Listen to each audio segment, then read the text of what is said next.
নমস্কাৰ আজি আকৌ আমাৰ মাৰ পাকঘৰৰ পৰা পকা মিঠৈ বনাই থকা ভিডিঅ' এটা আপোনালোকলৈ আগবঢ়াইছোঁ। প্ৰথমতে মায়ে সেৱা এটা কৰি ল'লে। ভগৱানৰ নাম নোলোৱাকৈ মায়ে একো কামেই নকৰে। কেৰাহীখনত এয়া হৈছে ভাত খোৱা চাউলৰ পিঠাগুড়ি। এই পিঠাগুড়িখিনি অৱশ্যে ৰ'দত শুকুৱাই লোৱা হৈছে। ৰ'দত শুকুৱাই লোৱা পিঠাগুড়ি ভাজিবলৈ বহুতেই বেছি ভাল হয়। যদি নতুনকৈ খুন্দা পিঠাগুড়ি হয় ভাজি থাকিলে বহুত বেছি গুটি গুটি হৈ যায় আৰু ৰ'দত শুকুওৱা হ'লে গুটি গুটি নহয়, খুব ধুনীয়া হয়। গুটি গুটি হ'লে আকৌ চালি ল'বলগীয়া হয়। সেইখিনি মই কৈ দিলোঁ, মাৰ পৰা সেইবোৰ কথা শিকিছোঁ, সেইকাৰণে আপোনালোককো জনাই দিলোঁ। লগতে অকণমান আমাৰ বাহিৰৰ পৰিৱেশটো দেখুৱাই দিছোঁ। কঁঠাল গছত ওলমি ওলমি লাগি আছে, অকণমান দেখুৱাই দিলোঁ।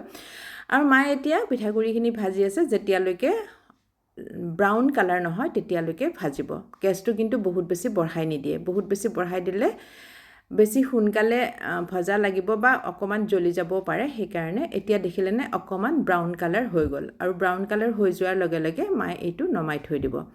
আৰু তাৰপিছত মায়ে কি কৰিব আপোনালোকক দেখুৱাই দিছোঁ। এইখিনি ব্ৰাউন কালাৰ হৈ গ'ল আৰু দেখিছেনে ৰ'দত শুকাই থোৱা পিঠাগুড়ি আছিলে কাৰণে গুটি গুটি নহ'লে বহুত ধুনীয়াকৈ ভজা গ'ল। ৰ'দত শুকাই থ'লে বেছি ভাল। আৰু এতিয়া আমাৰ যিটো দৰঙৰ চূড়া তাত অকণমান পানী মিলাই এতিয়া মায়ে উতলাব। এইখিনি উতলাই উতলাই অকণমান ডাঠ হ'ব লাগিব। কিমান ডাঠ হ'ব লাগিব সেয়া মই আপোনালোকক দি আছোঁ।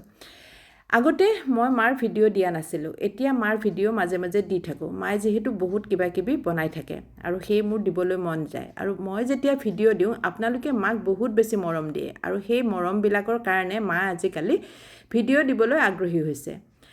এইখিনি দেখিছেনে কিমানখিনি ডাঠ হ'ব লাগে সেয়া দেখুৱাই দিলোঁ। আৰু এইকেইটা হৈছে জালুক। জালুককেইটা অকণমান খুন্দি ল'ব লাগিব। বহুত বেছি মিহি হ'ব নালাগে বাৰু, কিন্তু হ'লেও গুড়ি হ'ব লাগিব।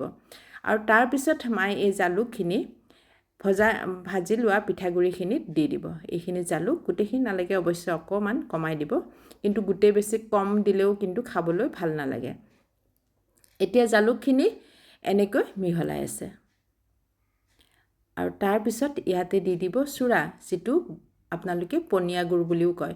এই চূড়াটো ইয়াত দি দিব। আৰু চূড়াটো দিওঁতে আপোনালোকক এটা কথা কৈ থওঁ, চূড়াটো বহুত দেৰিলৈকে বহুত গৰম হৈ থাকে আৰু সেইকাৰণে আপোনালোকে পটককৈ হাতেৰে নুচুব। মায়ে যেনেকৈ কৰিছে ঠিক তেনেধৰণে আপোনালোকে কৰিব। এই চূড়াখিনি যেতিয়া পিঠাগুড়িৰ লগত মিলি মিলি যাব তেতিয়া লাহে লাহে ঠাণ্ডা হৈ যাব। আৰু ঠাণ্ডা হোৱাৰ পিছত হাতখন অকণমান পানীত তিয়াই লৈহে লাড়ু বনাব লাগিব প্ৰথমবাৰৰ কাৰণে। তাৰপিছত বাৰে বাৰে কিন্তু তিয়াই থাকিব নালাগে। এতিয়া গোটেইখিনি চূড়া দি ল'লে আৰু অলপ ভজা পিঠাগুড়ি দি ল'লে। এতিয়া ভালকৈ এইটো মিক্স কৰি ল'ব। মিক্স কৰোঁতে পটককৈ হাতখন ব্যৱহাৰ নকৰিব দেই। এতিয়া এইখিনি যেতিয়া পিঠাগুড়িৰ লগত মিক্স হৈ গ'ল, এতিয়া মই বনাবলৈ আৰম্ভ কৰিলোৱেই। আমি দুয়োগৰাকী এনেকৈ বনালোঁ। আৰু এই যে পকা মিঠৈ, পিঠাগুড়িৰ লাড্ডু বুলিও ক'ব পাৰে, পিঠাগুড়িৰ লাড়ু নাইবা পকা মিঠৈ, এইটো খাবলৈ বহুত বেছি সোৱাদ হয় কাৰণ ইয়াত গুড়, জালুক আৰু পিঠাগুড়িহে আছে। আৰু এনেকুৱা ধৰণৰ বস্তুবিলাকেই আমি যিহেতু খাওঁ, সেয়ে মাজে মাজে ভিডিঅ' বনাই আপোনালোককো দেখুৱাই থাকোঁ। আজি মা আৰু মোৰ কাৰণে কেইটামান লাড্ডু বনালোঁ। আৰু এইখিনি সময়ত যদি আলহী আহি পায় কোনোতো কথাই নাই, ভালেই লাগিব আলহীৰ লগত খাই। যি নহওক, আজি মই আপোনালোকক মাৰ এই ভজা পিঠাগুড়িৰ যিটো লাড়ু সেইটো বনাবৰ কাৰণে দেখুৱালোঁ। আৰু যিসকলে জানে আপোনালোকেতো জানেই, আৰু যিসকলে নাজানে আপোনালোকে বনাব পাৰিব আৰু এটা কমেণ্টৰ জৰিয়তে আপোনালোকে আমাক জনাব। আৰু আগতে আপোনালোকে বহুত কমেণ্ট কৰিছে, বহুত মাৰ বিষয়ে ভাল ভালকৈ লিখিছে। তাৰ কাৰণে আপোনালোকক সকলোকে এই ভিডিঅ'টোৰ যোগেৰে বহুত বহুত ধন্যবাদ জনাইছোঁ। এয়া আমাৰ লাড্ডু হৈ গ'ল। শেষত মাক এখন ফটো উঠালোঁ আৰু অন্য এটা ভিডিঅ'লৈ আহি আছোঁ। আজিলৈ ইমানেই, ধন্যবাদ।